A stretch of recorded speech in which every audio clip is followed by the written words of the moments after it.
नमस्कार, आप देख रहे हैं प्राइम टाइम एक्सक्लूसिव। आप सभी के साथ मैं हूं रवि ठाकुर। एक तो कोरोना की मार, ऊपर से इस तरह के हाखारी तूफान की मार। दक्षिण भारत के 3 राज्यों के लिए आज की रात बहुत भारी है। निवार तूफान के अलर्ट ने पिछले 48 घंटों से तमिलनाडु, तेलंगाना और आंध्र प्रदेश के कई इलाकों को हाई अलर्ट पे रखा हुआ है। और जब हर बीते मिनट के साथ हालात डरावने हो रहे हो, तो आज प्राइम टाइम एक्सक्लूसिव में हम आपको निवार तूफान की तमाम तस्वीरें दिखाएंगे। आपको बताएंगे कि आखिरकार 3 राज्यों के लिए एक तूफान इतना खतरनाक क्यों बना हुआ है। साथ ही आज आपको महा तूफान का पूरा वैज्ञानिक विश्लेषण भी बताएंगे।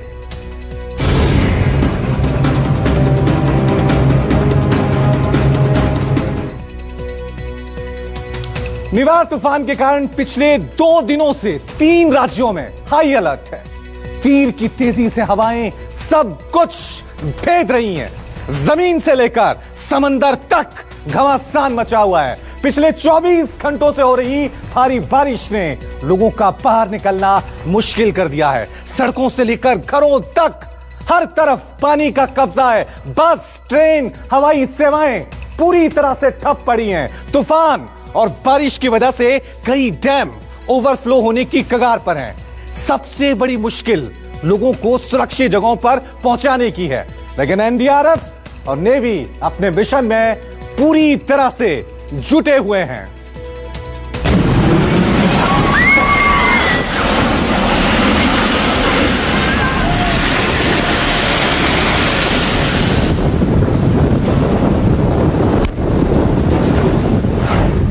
कुदरत का तबाही वाला अलर्ट।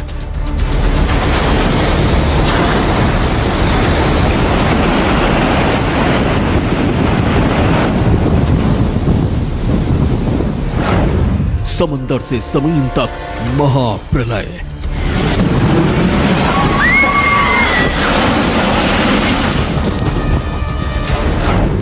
निवार तूफान ने उड़ाई लोगों की नींद।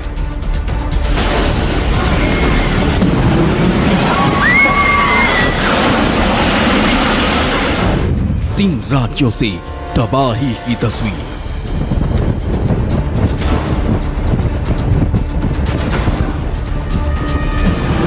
दक्षिण भारत के 3 राज्य निवार की मार से परेशान हैं। बंगाल की खाड़ी से उठे तूफान ने 3 राज्यों के कई शहरों के मौसम को बदल कर रख दिया।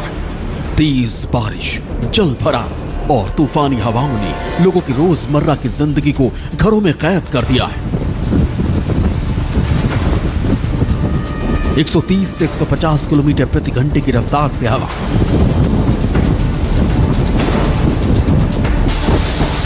बेमौसम भारी बारिश से मची तबाही।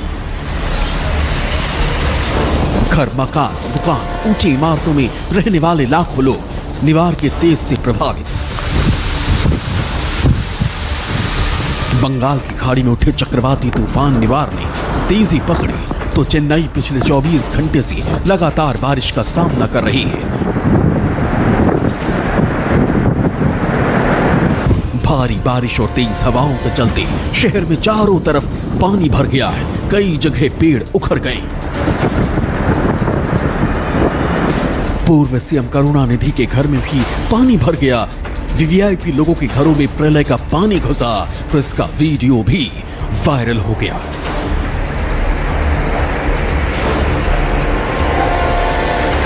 समंदर के रास्ते शहरों में दाखिल होने वाले इस तूफान ने सबसे पहले समंदर के किनारों पर जमकर तांडव मचाया।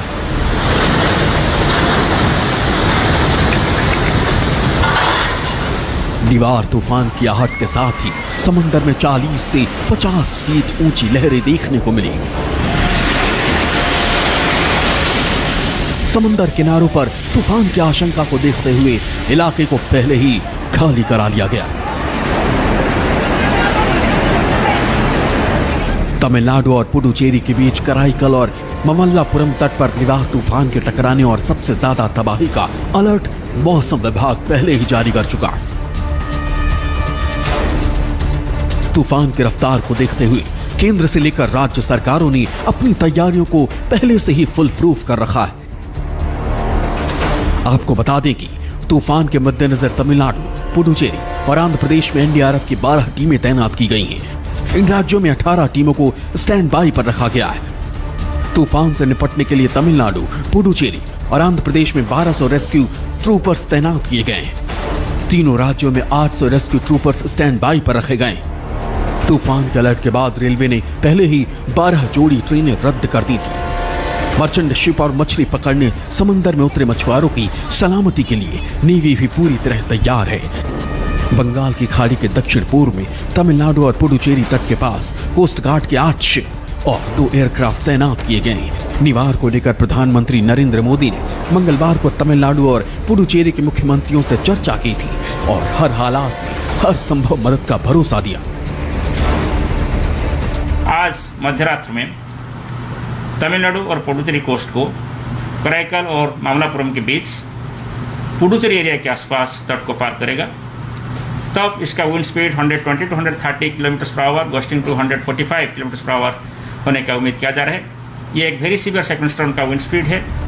प्रभावित इलाकों से लोगों को निकालकर सुरक्षित जगहों पर पहुंचा दिया गया है। जानकारी के मुताबिक चेन्नई में कुल 129 राहत शिविर बनाए गए हैं। वहीं 8 राहत केंद्रों पर पहले से ही 312 लोग शरण लिए हुए हैं और तूफान के टारगेट इलाकों से लोगों को सुरक्षित जगहों पर पहुंचाने का काम जारी है। मौसम विभाग की तरफ से जारी अलर्ट के मुताबिक तमिलनाडु के पुडुकोट्टाई, नागापट्टिनम, कुड्डलोर, विल्लुपुरम, थंजावुर, चिंगलपेट, अरियालूर, पेरम्बलूर, कलाकुर्ची, तिरुवन्नामलाई और तिरुवल्लूर में तूफान का सबसे ज्यादा असर देखने को मिल सकता है। इसके अलावा पड़ोसी केंद्र शासित प्रदेश पुडुचेरी और कराईकल को भी हाई अलर्ट पर रखा गया है। अगर इस तूफान ने भयावह रूप धारण कर लिया तो आशंका जताई जा रही है कि तटीय इलाका, आंध्र प्रदेश, कर्नाटक का दक्षिणी अंदरूनी इलाका और ओडिशा के दक्षिणी इलाकों में भी इसका असर हो सकता है। निवार इस साल उत्तर हिंद महासागर क्षेत्र में असर दिखाने वाला चौथा तूफान है। इस क्षेत्र में पहले 13 देश शामिल थे। बाद में ईरान, कतर, सऊदी अरब, यूएई और यमन को भी जोड़ दिया गया था।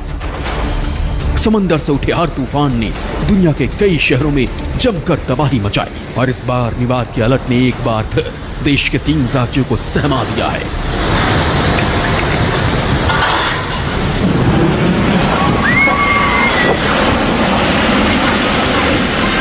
Bureau report, news 24।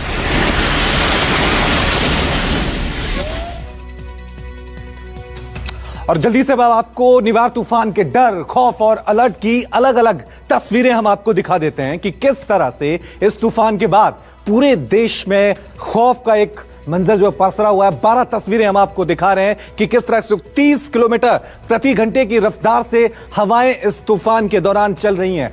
समंदर में अभी से ही हलचल दिखना शुरू हो गया है और इस तूफान की वजह से कई इलाकों में भारी बारिश भी हो रही है। कई जगह सड़कों पर पानी ही पानी नजर आ रहा है, कई घरों में भी पानी घुसा हुआ नजर आ रहा है। डैम जो हैं वो ओवरफ्लो हो गए हैं। बस सेवा जिन भी इलाकों में अलर्ट घोषित किया गया वहां पर पूरी तरह से बंद कर दी गई हैं। रेल सेवा पर भी इसी तरह से विराम लग गया है। निवार तूफान की वजह से सैकड़ों उड़ानें निवार तूफान की वजह से रद्द कर दी गई हैं। दूसरी तरफ एनडीआरएफ की टीमें हो, कोस्ट गार्ड हो, हर कोई पूरी तरह से तैनात नजर आ रहा है और जहां भी खतरा है वहां पर तट खाली कराए जा रहे हैं। तो आपने देखा कि तूफान का मंजर क्या है। आपने यह भी देखा कि तूफान से निपटने के लिए राज्य सरकार के साथ केंद्र सरकार ने कैसे कमर कसी हुई है। लेकिन अब आपको लेकर चलते हैं हमारी सहयोगी आशा के पास जो आपको निवार तूफान का ट्रैकर दिखा रही हैं। ओवर टू यू आशा।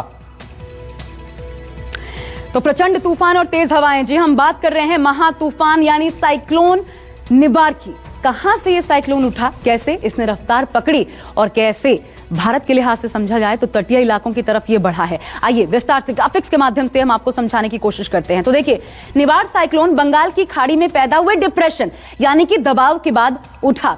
फिर चेन्नई के तट से इसकी दूरी उस वक्त 430 किलोमीटर थी। लेकिन फिर हुआ क्या, ये तूफान बड़ा होता चला गया और इसी के साथ साथ ये 6 किलोमीटर प्रति घंटे की रफ्तार के साथ भारत के तट की तरफ बढ़ता चला गया। अब समझिए, जब ये तूफान पैदा हुआ था तो साइक्लोन के बीच में हवा की रफ्तार ज्यादा नहीं थी, लेकिन जैसे जैसे, बड़ी बात यह है कि जैसे जैसे ये भारत की तरफ बढ़ता चला गया, ये भयावह होता चला गया। ये तूफान कितना असर डालेगा, अब इसका भी विश्लेषण हो रहा है। लेकिन आइए हम आपको कुछ और चीजें समझाने की कोशिश करते हैं। जैसे 24 नवंबर की रात 11 बजे इसकी रफ्तार 95 किलोमीटर प्रति घंटा थी। इस वक्त ये तूफान चेन्नई के तट से काफी दूरी पर था। इसी के बाद इस तूफान ने रफ्तार पकड़नी शुरू की और फिर ये डेंजरस कैटेगरी में चलता चला गया। 25 नवंबर की सुबह 10 बजे की बात कर रहे हैं, निसार साइक्लोन की रफ्तार 100 किलोमीटर प्रति घंटा थी, यानी बहुत ज्यादा हुआ, समझ लीजिए प्रचंड हुआ। इसके बाद दोपहर 2 बजे रफ्तार और ज्यादा बढ़ गई। कितनी हुई? 110 किलोमीटर प्रति घंटे इस तूफान की रफ्तार हो गई। और आप अंदाजा लगाइए कि अगर इस रफ्तार में हवा कहीं टकराए तो मंजर क्या होगा। समझाने के लिए आपको बताते हैं कि समझ लीजिए एक अच्छा खासा पेड़ उखाड़ फेंकने की ताकत इतनी हवा रखती है, हवा की रफ्तार रखती है। लेकिन निसार साइक्लोन इससे भी ज्यादा भयावह होता चला गया। 25 नवंबर को शाम 4 बजे 120 किलोमीटर प्रति घंटे की रफ्तार से हवा बहने लग गई। तूफान चेन्नई और पुडुचेरी के काफी करीब तक पहुंच गया। बताया जा रहा है कि लैंडफॉल के वक्त, यानी कि जमीन पर जब ये तूफान टकराया तो इसकी फाइनल रफ्तार जो थी वो 120 से 130 किलोमीटर प्रति घंटे है। जी ईशान, जी आशा, आपको बता दें कि कभी भी ये तूफान जो है वो हिट कर सकता है। बहुत तेज हवाएं जो हैं वो चल रही हैं। आपने देखा कि कैसे निवार तूफान धीरे धीरे भयावह होता गया है और चेन्नई की तरफ बढ़ते बढ़ते उसने रफ्तार पकड़ ली है। अब आपको हमारी सहयोगी पूजा बताएंगी कि आखिरकार समंदर में तूफान बनते कैसे हैं। जी रवि, तूफानी हवाएं कैसे तबाही मचाती हैं, ये मंजर तो सभी ने देखा, लेकिन ये हवाएं भयावह रूप कैसे लेती हैं, अब मैं आपको ये तफसील से समझाती हूँ। मैं आपको बता दूं कि तूफान कई तरह के होते हैं, मसलन साइक्लोन, हरिकेन, टाइफून। तो चलिए अब आपको एक एक करके मैं इनके बारे में समझाती हूँ, बताती हूँ। साइक्लोन से तटीय इलाकों पर हमेशा खतरा रहता है। तटीय इलाके यानी समंदर से सटे हुए इलाके, जैसे मुंबई, चेन्नई, तमिलनाडु। समंदर में उठने वाले तूफान कई तरह के होते हैं और इसी हिसाब से इनके अलग अलग नाम दिए जाते हैं। साइक्लोन, हरिकेन और टाइफून, ये तीनों चक्रवाती तूफान की श्रेणी में आते हैं। इसके अलावा दक्षिणी प्रशांत और हिंद महासागर से उठने वाले तूफान को साइक्लोन का नाम दिया गया है और इसी तरह से उत्तरी अटलांटिक महासागर और उत्तरी पूर्वी प्रशांत महासागर में आने वाले तूफान को हरिकेन कहते हैं।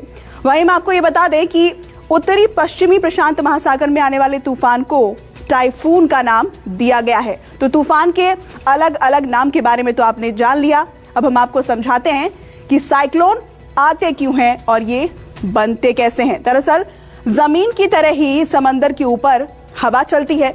हवा हमेशा हाई से लो प्रेशर की तरफ बहती है। हवा गर्म होने पर हल्की होकर ऊपर की तरफ उठती है और ऐसा तब होता है जब समुद्र का पानी गर्म होता है।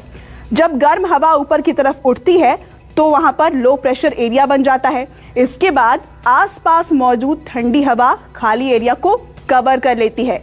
हवा यहाँ सीधी नहीं बहती बल्कि घूमती है, चक्कर लगाती है, लो प्रेशर एरिया की तरफ तेजी से बढ़ती है। ऐसा बहुत ही तेजी से होता है और हवा के इसी रुख को चक्रवात कहते हैं। गर्म हवा के ऊपर उठने पर नमी आती है। नमी से तेज हवाओं के साथ बारिश होती है और कई बार ये चक्रवात जमीनी इलाकों की तरफ बढ़ता है। तट से टकराने के बाद साइक्लोन कमजोर पड़ जाता है। जमीन पर हवा का हाई प्रेशर इसे कमजोर करता है, लेकिन इतनी ही देर में तूफान जो है वो तबाही का मंजर फैला देती है। पहले तूफान ये कभी कभी आते थे या फिर गर्मियों में आते थे, लेकिन क्लाइमेट चेंज और ग्लोबल वार्मिंग की वजह से ये बात बेहद आम हो गई है। साल 2020 में ये तीसरा बड़ा तूफान है और इसी तरह 2019 में भी कई जानलेवा साइक्लोन्स आ चुके हैं। शुक्रिया पूजा। तो निवार तूफान के दौरान मंजर क्या है ये हम आपको लगातार दिखा रहे हैं। साल 2020 का ये तीसरा बड़ा तूफान है। इससे पहले 2019 में भी तबाही के कई तूफान आए थे। एक बार फिर चलते हैं आशा के पास जो तबाही के तूफानों की पूरी डिटेल रिपोर्ट आपको देंगी। Over to you Asha. Prime time exclusive में अब आइए निवार महातूफान से जुड़ी कुछ और एक्सक्लूसिव जानकारियां आपको देते हैं, क्योंकि इसकी आहट से हर कोई डरा हुआ है। ये तूफान कितना खतरनाक हो सकता है, इसके लिए इससे पहले आए कुछ तूफानों पर आपको नजर डालनी होगी, जिनसे यह पता चल पाएगा कि निवार से निपटना कितना मुश्किल है। इस साल जून से शुरुआत करते हैं। जून के महीने में महाराष्ट्र और गुजरात में, याद होगा आपको, निसर्ग तूफान ने जमकर कहर बरपाया था। इस तूफान के वक्त 140 किलोमीटर प्रति घंटे की रफ्तार से तेज हवाएं चली थीं और तूफान में 6 लोगों की मौत हो गई थी। अब इसके बाद सीधा रुख करते हैं मई का। मई के महीने में याद कीजिए, अम्फान ने ऐसी ही तबाही, ऐसी ही आफत मचाई थी। हर तरफ त्राही त्राही था। पश्चिम बंगाल, ओडिशा के साथ पड़ोसी देशों बांग्लादेश और श्रीलंका में भी अम्फान तूफान विनाशकारी साबित हुआ था। इस तूफान के दौरान 240 किलोमीटर प्रति घंटे की रफ्तार से तेज हवाएं चली थीं और 125 लोग तूफान से काल के गाल में समा गए थे। प्रधानमंत्री खुद पहुंचे थे दौरा करने के लिए, इतना ज्यादा विध्वंसक ये साबित हुआ था। इससे पहले साल 2019 में लिए चलते हैं आपको। उस दौरान नवंबर महीने में अंडमान, पश्चिम बंगाल के साथ बांग्लादेश और म्यांमार में बर्बादी का बुलबुल तूफान आया था। इसकी रफ्तार कितनी थी? 140 किलोमीटर प्रति घंटे की रफ्तार से तेज हवाएं चली थी और इन तेज हवाओं ने बर्बादी का खेल खेला था। इस तूफान में 41 लोगों की जान चली गई थी। इसी साल 2019 में फिर अक्टूबर के महीने में महातूफान ने समुद्र के तटीय इलाके गुजरात को हिलाकर रख दिया। 100 किलोमीटर प्रति घंटे की रफ्तार से हवाएं चली थी। कई जगह पर पेड़, बिजली के खंभे उखड़ गए, लेकिन गनीमत यह रही कि इस तूफान में किसी की जान नहीं गई और कहा गया कि भारत तैयार हो रहा है ऐसे तूफान से निपटने के लिए। हालांकि नुकसान हमने कम जरूर किया वक्त के साथ। साल 2019 की शुरुआत में अप्रैल महीने में फानी तूफान ने दस्तक दी थी। इस तूफान की चपेट में पश्चिम बंगाल, ओडिशा, आंध्र प्रदेश के साथ साथ बांग्लादेश और श्रीलंका भी आए थे। ये तूफान कितना खतरनाक था, आप इस बात का अंदाजा इससे लगा सकते हैं कि इस दौरान 215, जी हां, 215 किलोमीटर प्रति घंटे की रफ्तार से तेज हवाएं चली थी। यह तूफान बहुत विनाशकारी साबित हुआ था। 89 लोगों की मौत का कारण अकेले यह तूफान बना था। शुक्रिया आशा। अपने दर्शकों को बता दें कि पिछले करीब 1.5 साल में हिंदुस्तान की तरफ बड़े तूफानों ने जबरदस्त तबाही मचाई है। कोरोना काल में निवार तीसरा बड़ा तूफान है। आइए अब आपको बताते हैं उन तूफानों के बारे में और दिखाते हैं उनकी तबाही की वो तस्वीरें जिसने हिंदुस्तान के किनारों को कई जख्म दिए हैं। और इन तूफानों के गुजरने के बाद भी लोगों को संभलने में महीनों का वक्त लग गया।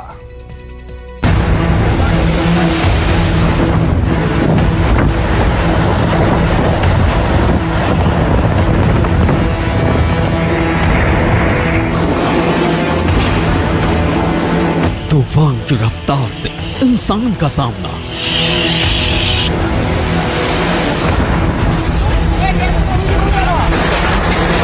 कुदरत के प्रकोप से जान बचाने की कामना। हिंदुस्तान से टकराए कई तबाही के तूफान।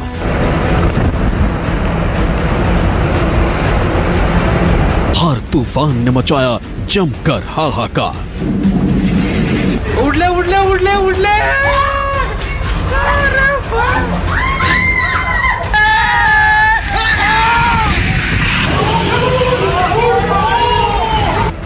दक्षिण भारत के तटीय इलाकों में निवार तूफान के अलर्ट से ही घमासान मच गया। लेकिन ऐसा पहली बार नहीं है जब हिंदुस्तान के किनारों के संग कुदरत की जोर आजमाइश हुई हो।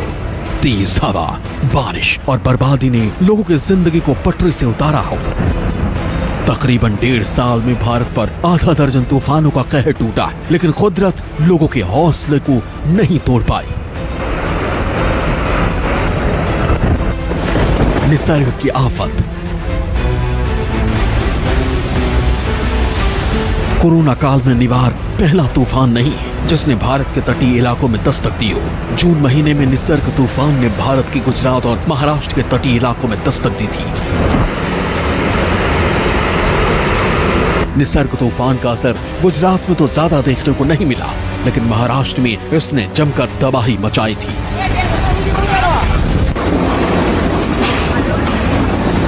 उड़ले उड़ले उड़ले उड़ले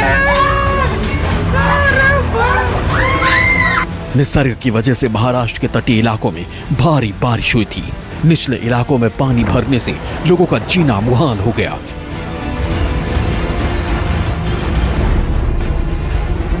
भारी बारिश और तेज हवाओं ने बिजली आपूर्ति पर तो असर डाला ही था, साथ ही सैकड़ों आशियानों को भी उजाड़ दिया। अम्फान की तबाही। मई महीने में भी तूफान की तबाही से हिंदुस्तान दो चार हो चुका है। मई में अम्फान तूफान ने देश के पूर्वी तट पर तबाही मचाई थी।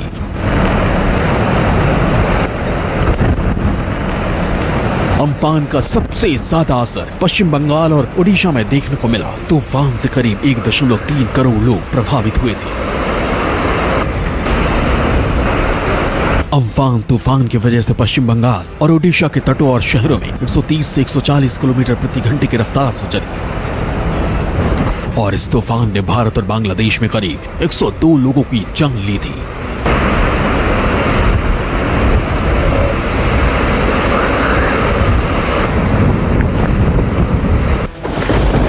बुलबुल का हाहाकार। नवंबर 2019 में पश्चिम बंगाल और बांग्लादेश के तटीय इलाकों में बुलबुल तूफान ने जमकर तांडव मचाया।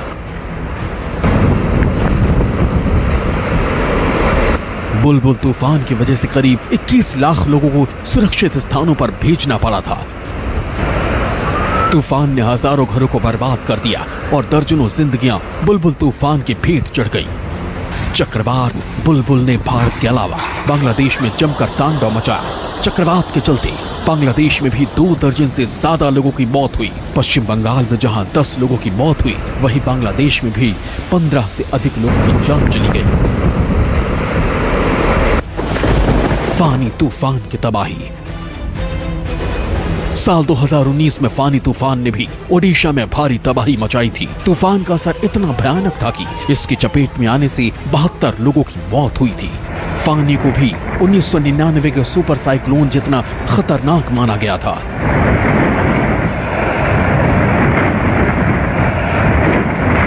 ओडिशा में 120 मील प्रति घंटे की रफ्तार से चलने वाली हवाओं की वजह से बड़े पेड़ जड़ों समेत उखड़ गए, बसें पलट गईं।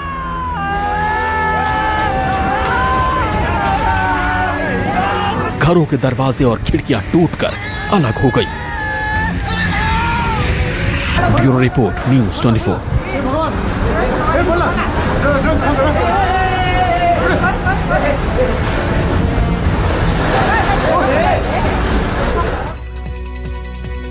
निवार, अम्फान, कैटरीना, नरगिस जितना भयानक तूफान है उतना ही आकर्षक इनका नाम है।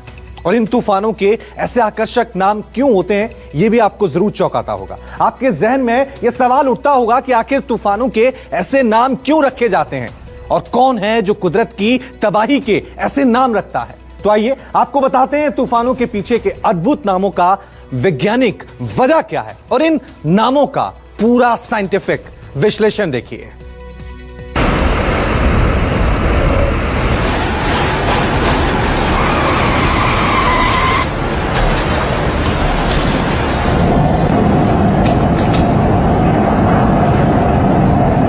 बंगाल की खाड़ी से उठा निवार तूफान भारत में दस्तक दे चुका।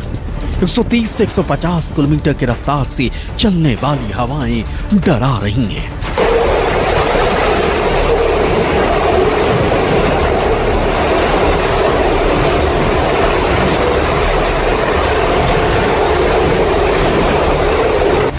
दक्षिण भारत के तटीय इलाकों में दहशत का दूसरा नाम बने निवार तूफान का नामकरण ईरान की तरफ से पड़ा है। निवार का मतलब है रोकथाम। निवार से पहले भी तमाम तूफान देश और दुनिया को डराते रहे, लेकिन सबसे चौंकाने वाली बात है इन तूफानों के नाम। घातक तूफानों को मिलने वाले आकर्षक नामों के पीछे की वजह भी बेहद चौंकाने वाली है। आइए सबसे पहले आपको बताते हैं कि तूफानों को नाम देने की ये शुरुआत कब और कहां से हुई। सबसे पहले 1953 में तूफानों का नामकरण शुरू हुआ था। अटलांटिक महासागर के आसपास के देशों ने तूफानों को नाम देने की परंपरा शुरू की थी। वर्ल्ड मेट्रियोलॉजिकल ऑर्गेनाइजेशन ने तूफानों को नाम देने का सिस्टम बनाया। तूफान जिस क्षेत्र में उठ रहा है उसके पास के देश ही नाम देते हैं। अरब सागर बंगाल की खाड़ी के तूफानों का नामकरण 2004 से शुरू। 2004 में जब तूफानों को नाम देने की शुरुआत हुई तो पहले अंग्रेजी अल्फाबेट्स के हिसाब से बांग्लादेश को यह मौका मिला। उसने पहले तूफान को ओनेल नाम दिया। इसके बाद जो तूफान आए उनके नाम क्रमानुसार तय किए। अम्फान के बाद देशों के ये नाम खत्म हो गए थे, अब इन्हें फिर ऊपर से शुरू किया गया है। अरब सागर और बंगाल की खाड़ी से उठने वाले तूफानों के नामकरण की शुरुआत 2004 से हुई थी। इसके लिए 8 देशों की एक लिस्ट बनाई गई और तूफानों का नाम चुनने के एक पैटर्न बनाया गया। 8 देशों में भारत, बांग्लादेश, मालदीव, म्यांमार, ओमान, पाकिस्तान, श्रीलंका और थाईलैंड ने मिलकर नाम देने का एक फॉर्मूला बनाया। इसके मुताबिक सभी देशों ने अपनी ओर से 8 नामों की एक लिस्ट वर्ल्ड मेट्रोलॉजिकल ऑर्गेनाइजेशन को दी। नाम देने लायक चक्रवात आने पर 8 देशों के भेजे नामों में से बारी बारी एक नाम चुना जाता रहा। इन देशों में अब तक 64 तूफानों के नाम दिए। अम्फान इस लिस्ट का आखिरी नाम था जिसे थाईलैंड ने दिया। बंगाल की खाड़ी के बाद हिंद महासागर में आने वाले अगले चक्रवात को नाम देने के लिए नई लिस्ट तैयार की गई। IMD यानी इंडिया मेट्रोलॉजिकल डिपार्टमेंट ने अप्रैल में यह लिस्ट जारी की थी। इस लिस्ट में 8 पुराने देशों के अलावा 5 नए देशों के नाम भी शामिल किए गए। Iran, Qatar, Saudi Arabia, UAE और यमन, इन सभी देशों ने अपनी अपनी तरफ से चक्रवातों के नाम सुझाए और 169 नाम डिसाइड भी कर लिए। निवार चक्रवात का नाम ईरान की ओर से भेजी गई सजेशंस में से एक है। अब तक जितने तूफान आए हैं उनमें कुछ के नाम भारत ने भी रखे हैं। ये भी जानना दिलचस्प है कि भारत ने अब तक कितने तूफानों के नाम रखे। भारत ने अब तक कई तूफानों के नाम रखे। भारत ने अग्नि, आकाश, बिजली, जल नाम दिए। लहर, मेघ, सागर और वायु नाम भी भारत ने दिए। यहाँ पर यह जानना भी दिलचस्प है कि तूफानों का नामकरण तूफान के प्रभाव वाले क्षेत्र की पहचान के लिए होता है। वैसे तो तूफानों को नाम देने के पीछे कई कारण होते हैं। नाम देने से मीडिया में आसानी से रिपोर्ट बनती है, लोगों को जागरूक किया जा सकता है। नाम रखते समय ये ध्यान रखा जाता है कि वो स्थानीय भाषा या फिर संस्कृति का मजाक ना बना रहा हो और उनका अर्थ भड़काऊ ना हो। Bureau report, news 24। निवार तूफान को लेकर कहीं ऑरेंज तो कहीं रेड अलर्ट जारी किया गया है। आखिर क्या होता है रेड, येलो, ऑरेंज और ग्रीन अलर्ट? क्या है इसके मायने? इसके बारे में आपको तफसील से बताएंगी मेरी सहयोगी पूजा। ओवर टू यू पूजा। जी हां, तो अब मैं आपको बताती हूं कि आखिर मौसम विभाग के अलग अलग अलर्ट का मतलब क्या होता है। मौसम में आ रहे बदलावों की चेतावनी रंगों की मदद से दी जाती है। रेड, येलो, ऑरेंज और ग्रीन अलर्ट जारी कर मौसम विभाग हमें यह जानकारी देता है। सरकारी और प्राइवेट एजेंसियों ने मिलकर इन रंगों का चुनाव किया है और इसी के हिसाब से कोऑर्डिनेट किया जाता है। अलर्ट के जरिए बारिश और तूफान के साथ साथ गर्मी और सर्दी की भी चेतावनी जारी की जाती है और इस चक्रवाती तूफान को लेकर भी इसी तरह से सूचना जारी की गई है। मौसम का असर ज्यादा यानी भयावह होने पर रेड अलर्ट जारी किया जाता है। चक्रवाती तूफान के खतरे के लिए भी रेड अलर्ट ही जारी होता है। ऐसे में सबसे पहले हम बात करेंगे ग्रीन अलर्ट की। जब मौसम में महज बदलाव की संभावना भर होती है तो इसकी सूचना ग्रीन अलर्ट के जरिए दी जाती है। इसमें कोई खतरा नहीं होता है और इसमें किसी बड़े एक्शन की जरूरत भी नहीं होती है। इसे आप ऐसे समझ लें कि बारिश के पूर्वानुमान के तहत ग्रीन अलर्ट जारी किया जाता है। हल्की या मध्यम बारिश के अलर्ट को भी ग्रीन अलर्ट के जरिए ही सूचित किया जाता है। ग्रीन के बाद बारी आती है येलो अलर्ट की। इसके तहत खतरे को लेकर सतर्क रहने की चेतावनी दी जाती है। आम भाषा में कहें तो वेट एंड वॉच सिग्नल के तौर पर इसे देखा जा सकता है। इस अलर्ट में हालात पर नजर रखने की जरूरत होती है। बारिश के हालात पर नजर रखने की जरूरत होती है और साथ ही शहर के अलग अलग इलाकों के बारे में समय समय पर जानकारी रखने की भी जरूरत होती है। इसे आप ऐसे समझें कि जब मुंबई के किसी इलाके में भारी बारिश हो रही है तो उसके आसपास के इलाकों में येलो अलर्ट जारी किया जाता है। येलो के बाद बात करेंगे अब ऑरेंज अलर्ट की। इस अलर्ट में मौसमी बदलावों से खतरा होने की आशंका जताई जाती है। खतरे के लिए तैयार रहने की लोगों को जरूरत होती है। मौसम खराब होने पर येलो से ऑरेंज अलर्ट में अपडेट किया जाता है और लोगों को बाहर जाने पर सावधान रहने की सलाह दी जाती है। ऑरेंज अलर्ट का मतलब है कि हालात किसी भी वक्त बिगड़ सकते हैं, ऐसी आशंका बनी रहती है और जिसके मद्देनजर संबंधित विभाग को तैयार और अलर्ट रहने की भी जरूरत होती है। और चलिए अब बात करते हैं सबसे खतरनाक यानी रेड अलर्ट की। रेड अलर्ट मतलब हालात बेहद खतरनाक हैं। रेड अलर्ट के मायने यह है कि मौसम ने खतरनाक रुख अपना लिया है और इसमें भारी नुकसान की आशंका बनी रहती है। भारी बारिश की चेतावनी को भी रेड अलर्ट के जरिए ही बताया जाता है। निवार तूफान के दौरान भी कई इलाकों में रेड अलर्ट जारी कर दिया गया है और इस अलर्ट का मतलब होता है कि कई इलाकों को खाली भी करवाया जाता है, क्योंकि रेड अलर्ट के जोन में रहना जानलेवा भी साबित हो सकता है। तो लगातार तेज हवाएं चल रही हैं, 140 किलोमीटर की रफ्तार से ये तूफान कभी भी हिट कर सकता है। आंध्र प्रदेश, तमिलनाडु, हर जगह अलर्ट घोषित कर दिया गया है।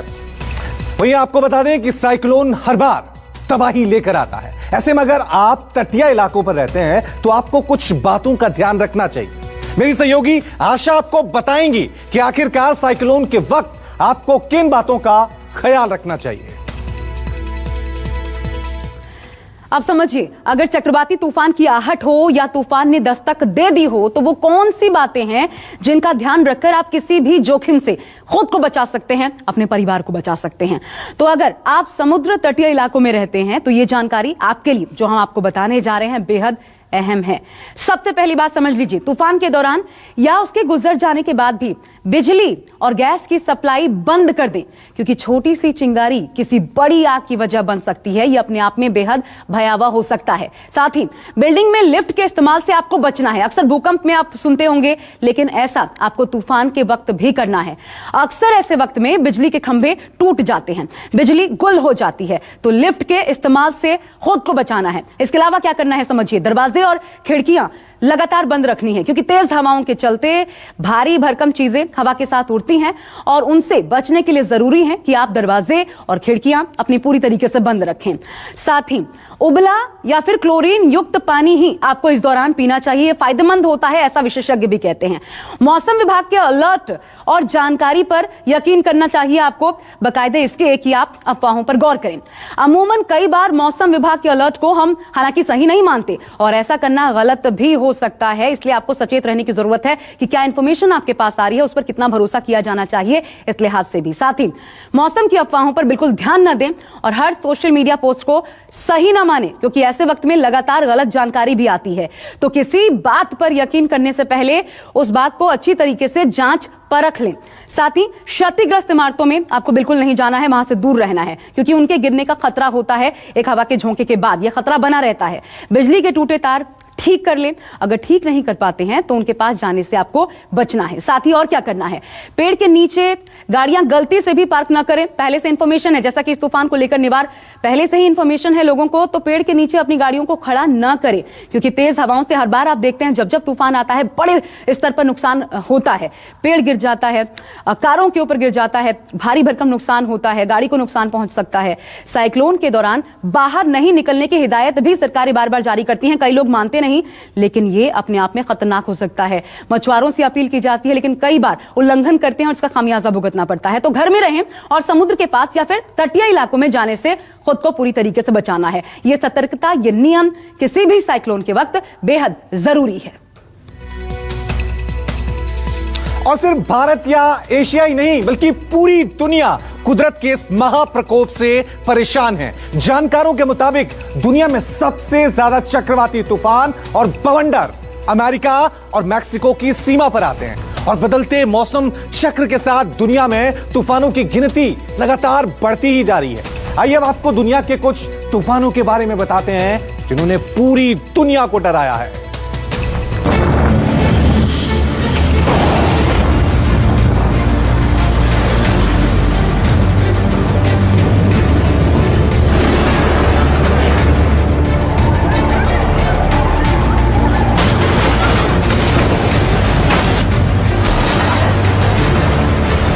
कहीं तेज हवाएं, कहीं बेकाबू होती समंदर की लहरें।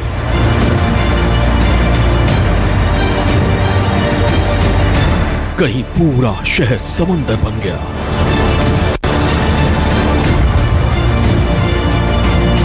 कहीं तिनके की तरह घर गाड़ियां सब बह गई। कुदरत की ये मार कब किस पर पड़ जाए किसी को नहीं मालूम।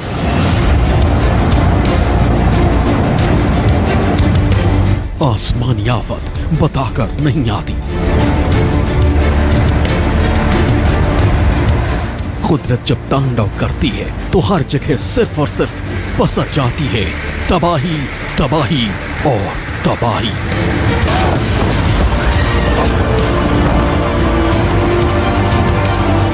फिर ना इंसान का जोर चलता और ना किसी तूफान से पहले ही इंसानी तैयारी काम आती है।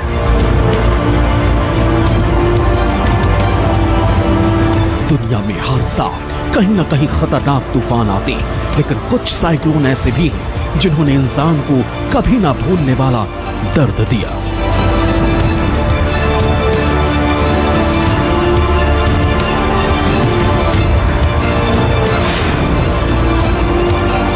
दुनिया के सबसे खतरनाक तूफान ने अब तक की सबसे बड़ी तबाही बांग्लादेश में मचाई थी। साल 1970 बांग्लादेश में 12 और 13 नवंबर 1970 में सबसे खतरनाक तूफान ग्रेट भोला ने बर्बादी का ऐसा खेल खेला था जिसमें लाखों जिंदगियां बेमौत मारी गई थी।